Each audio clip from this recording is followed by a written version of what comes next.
Hello, this is MEI Further Maths Core Pure.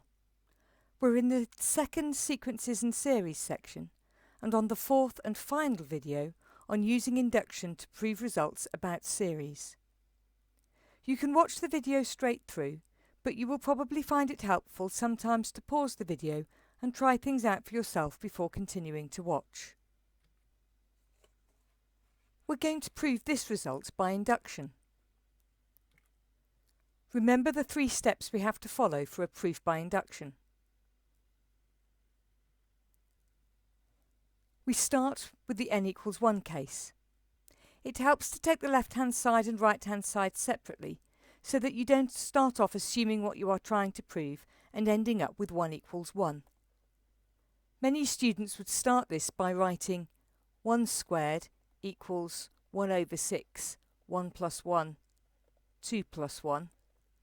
1 equals 1/6 times 2 times 3, 1 equals 1, which really isn't very good maths because you're starting off by saying that this is equal, when in fact you're trying to show that it's equal.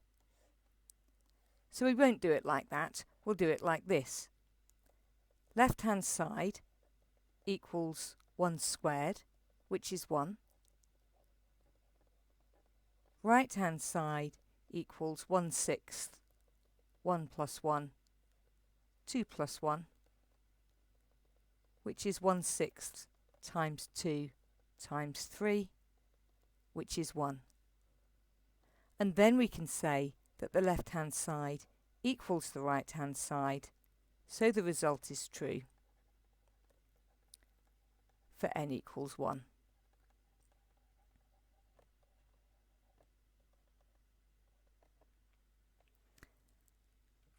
OK, now we need to assume that the result is true for n equals k.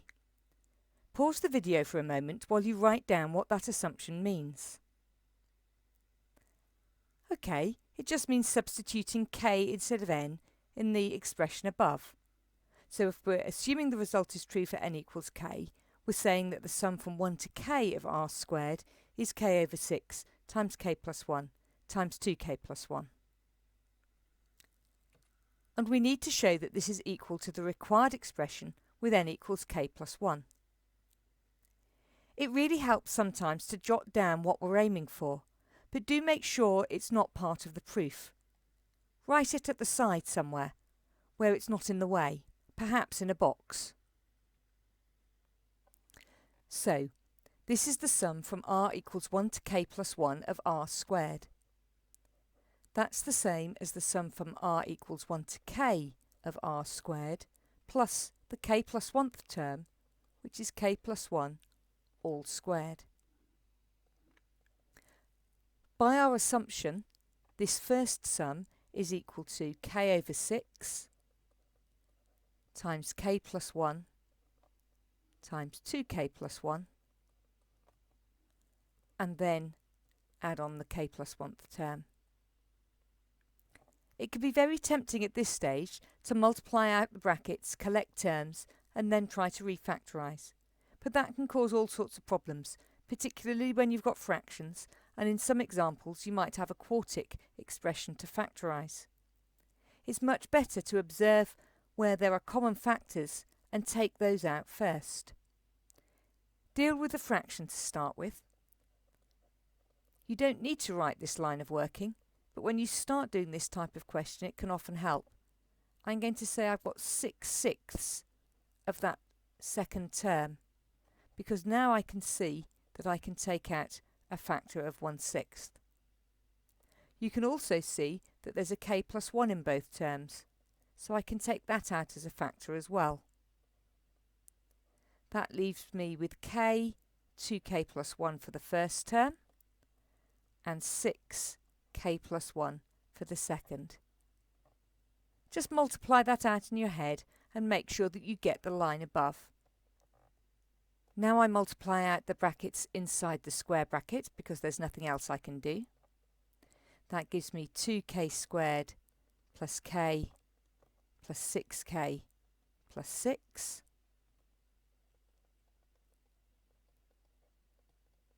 which is 2k squared plus 7k plus 6.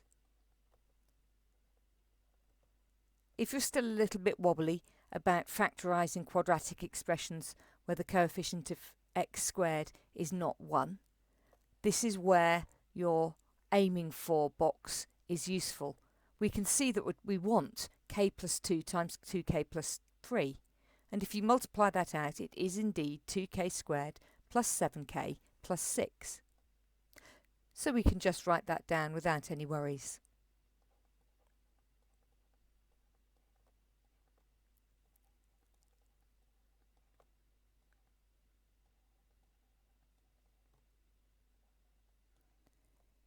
Strictly speaking, we should now try and write that expression so that it's clear that it's k plus 1 substituted into the general term.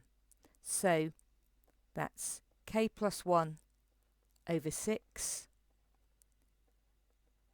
k plus 1 plus 1,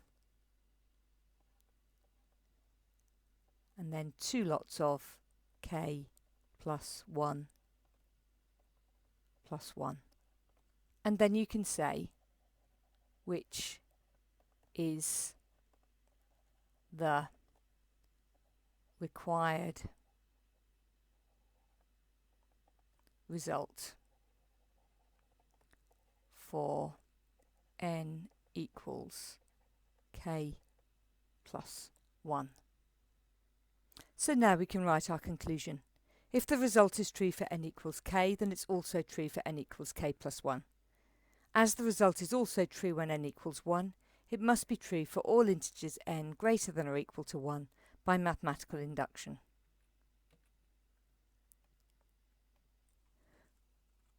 We can also prove expressions for the nth term of a sequence using induction. Here we're asked to prove by induction that the nth term is 4 to the n minus 1 plus 2, given that inductive definition of a sequence. So, as before, we start with the n equals 1 case. For the formula we're trying to prove, u1 is equal to 4 to the 1 minus 1 plus 2, which is 4 to the 0 plus 2, which is 1 plus 2, which is 3, which agrees with the given term.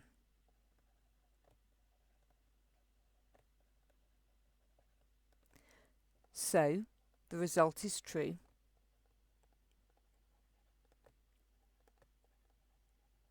for n equals 1. Now we assume that the result is true for n equals k, in other words that uk is equal to 4 to the k minus 1 plus 2.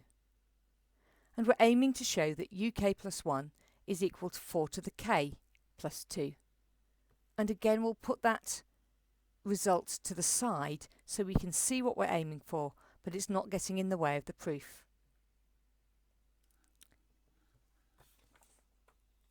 So, uk plus 1 is equal to 4 uk minus 6 using the inductive definition.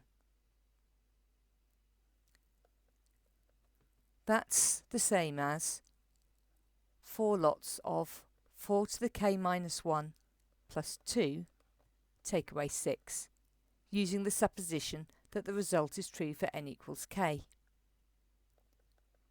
Now we multiply out and we get 4 to the k plus 8 minus 6, which is 4 to the k plus 2. And we can see that that's what we were aiming for. But we're just going to rewrite this in terms of k plus 1. So that's 4 to the k plus 1 minus 1 plus 2,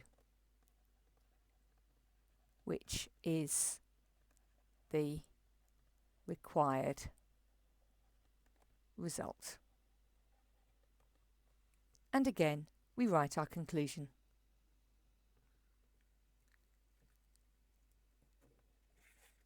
There are more notes on integral on using induction to prove results about series. That's the end of this short video, and the end of this section.